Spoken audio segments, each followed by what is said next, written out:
పేరు బోగబోయిన రాజు. ఎట్లుంది రైతు భరోసా వస్తుందా కాంగ్రెస్ పాలన? ఇంత మటుకు రైతు భరోసా లేదు, నాకు 2 లక్షల రుణమాఫీ కూడా కాలేదు. ఇంత మటుకు కళ్యాణ లక్ష్మి అని మా ఊరికి ఒక్కతే కూతురు, బిడ్డ పెళ్లి చేసిండు. తులం బంగారం వాడి కాడ అసలే లేదు. బిడ్డ పెళ్లికి వద్దురా అంటే తులం బంగారం ఒప్పుకుండు. ఎట్లా రేవంత్ రెడ్డి ఇచ్చేది పెడతలే అంటే అల్లుడు బిడ్డ నెలకు వచ్చిండు. ఇప్పుడు ఆ తులం పెట్టినాకనే పిల్లలు తీసుకురా అంటే వాడు తులం ఇవ్వట్లేడు, బిడ్డను తోలట్లేడు. అది పరిస్థితి. కళ్యాణ లక్ష్మి కూడా రాలే వానికి ఇంత మటుకు. ఆ లచ్చ నీరనైనా ఆ లచ్చ పెట్టి బంగారం కొనైనా పంపిస్తామన్నా కానీ ఆ లచ్చ కూడా ఇవ్వలే. మోసపోయి 420 ఏంది హామీలని ఇచ్చి ఇదంతా చేసి ఆగం చేసి తెలంగాణ రాష్ట్రాన్ని బస్సు పట్టేయడమే తప్ప కాంగ్రెస్ పాలన అభివృద్ధి చెందేది అయితే ఏది కూడా లేదు. గ్రామ సభలు పెట్టిండు, పథకాలు అప్లై చేసుకుని గ్రామ సభలు పెట్టిండు.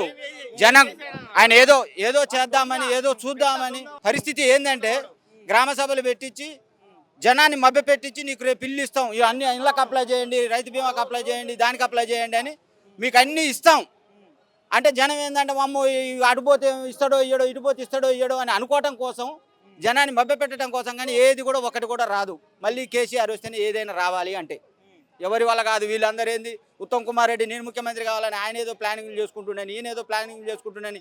వాళ్ళ పార్టీ వాళ్ళు చూసుకోవడానికి తప్ప ప్రజల్ని పట్టించుకోవడానికి అయితే ఇక్కడ ఏమీ లేదన్న. అది పరిస్థితి. ఏమీ లేదు. దండగా ఆయన మొన్న 26వ తారీఖు నైట్ 12 ఇవాళ సెలవు, 12ంటికి టంగ్ అంటది అన్నాడు. ఇవాళ 28వ తారీఖు మధ్యాహ్నం 12 అయినా కానీ రూపాయి అరెకరాని పడ్డానికి అనుకో ఒక లిస్టు పెట్టమను, ఏఈఓలకు లిస్టు పంపమను. మిర్యాలగూడ మండలంలోకి ఏఈఓలకు లిస్టు పెట్టి ఇంతమంది పడ్డారని ఆయన ఆడ టీఆర్ఎస్ నల్గొండలో ఏదో చెప్తున్నారు, వాళ్ళు పడ్డదని చెప్పురా అని ప్రెస్ మీట్ ఇవ్వమను. ఒక్కని కూడా అరెకరా ఉన్నోని కూడా బాలేదు ఇప్పటిదాకా. ఆయన వేస్తా అంటుంది కానీ అదంతా దండగా. ఏదో నలుగురు రైతు ఇది రుణమాఫీ చేసినట్టు ఎంతమందికో కొంతమంది చేసి దీన్ని కూడా అరెకరానికో ఎకరానికి వేసి కథం పట్టేయడానికే కానీ ఏది కూడా కాదు. కేసీఆర్ 10,000 ఇస్తే నేను 12,000 ఇస్తున్నా, 15,000 ఇస్తాడు. నువ్వు 12 అంటున్నావు. 15,000 రూపాయలు ఇస్తాను 12 చేసిండు. 12 కూడా లేదు. అది వచ్చేది లేదు, ఇది వచ్చేది లేదు. నిజమన్నా ఏం కాదు. 3 సంవత్సరాల నరలో మా కేసీఆర్ మళ్ళీ వస్తుండు, మా పాలనే వస్తుంది. ఏం ఇబ్బంది పడకారు. కేసీఆర్ ఎందుకు గుర్తొస్తాడు? కాంగ్రెస్ పార్టీని మీరే కదా తప్పు చేసినాం.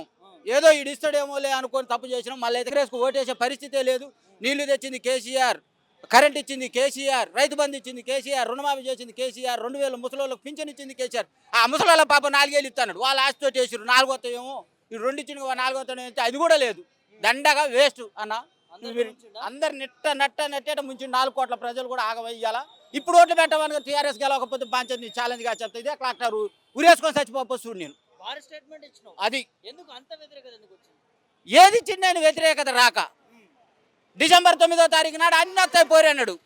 డిసెంబర్ 9 మళ్ళీ 9 పోయింది, జనవరి 28 వచ్చింది. ఒక్క హామీ ఇచ్చినట్టు ఆడవాళ్ళకు బస్సుల సీట్లు ఇచ్చి తన్నుకొని సాగటానికి చెప్పిండు కానీ ఏం లేదు. ఆడవాళ్ళకి బస్సు సీట్లు ఛార్జీలకు పైసలు లేవు అమ్మ కాడ.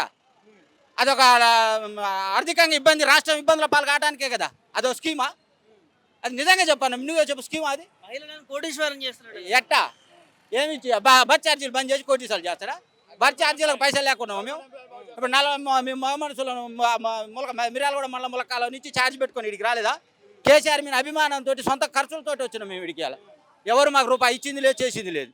అది పరిస్థితి. కేసీఆర్ అంటే అంత అభిమానం ఎందుకు ఉంది అందరికి అన్న? మీరు చూసారు 30 ఏళ్ళు కాంగ్రెస్ పార్టీ పరిపాలన చేసింది. తెలంగాణ వచ్చినాక అభివృద్ధి ఏం జరిగింది అనేది అంత కళ్ళకు కనపడుతుంటే కళ్ళకు ఏది లేదు చెప్పు. ఏమి ఇవ్వలేదని మనం కేసీఆర్ని అందాం. కానీ నాదే తప్పు. కాంగ్రెస్కు మా వాళ్ళు మోసపోయి ఓటేసి అలా ఆగమైపోయారు, అంతే. ఏం లేదు. అది ఏం చెప్తావు గొప్పతనం? కేసీఆర్ గొప్పతనం చెప్పడానికి ఒక్కటి ఉందా అన్న? 100లు ఉన్నాయి, 1000 ఉన్నాయి. రైతుల కోసమని చెరువులు దోమిచ్చిండు. కాళేశ్వరం నీళ్ళు తీసుకొచ్చి ఎక్కడో ఇదివరకు నల్గొండ జిల్లా అటు ఎటు నామారం సైడ్లో శనిక్కాయలు అవి వేసుకునేటోళ్ళు వాళ్ళు ఇవాళ నీరు చుచ్చు పడిపోయింది. ఎవరి వల్ల? కేసీఆర్ వల్ల. కాళేశ్వరం నీళ్ళు తీసుకొచ్చి వాళ్ళందరికీ రైతులను ఇబ్బంది లేకుండా కలిగించింది. ఇంకా అంతకన్నా ఎక్కువ గొప్పతనం ఏముందన్న? రైతుకు కావాల్సింది ఏంది? నీళ్ళుంటే రైతు ఏదేం చేయగలుగుతాడు. నువ్వు మరి 30 ఏళ్ళు చేసినావు, నువ్వు నీళ్ళు తెచ్చినావా? కేసీఆర్ తెస్తే అది కూలింది ఇది కూలింది అన్న. వాడు కూలింది దాని నుంచి నీళ్ళు ఇప్పుడు ఎందుకు తెస్తున్నావు? మరి నువ్వు వేరే కాంచి తెచ్చి చూపి. నువ్వు ఇంకో ప్రాజెక్టు కట్టరాదు, ఏదైనా మంచి ప్రాజెక్టు కట్టరాదు. ఇప్పుడు కట్టి రైతులకు నీళ్ళు ఏరాదు. అది చేత కాదు. చేసిన దాన్ని ఇది చేసి ఏదో మాయమాటలు చెప్పి వచ్చింది.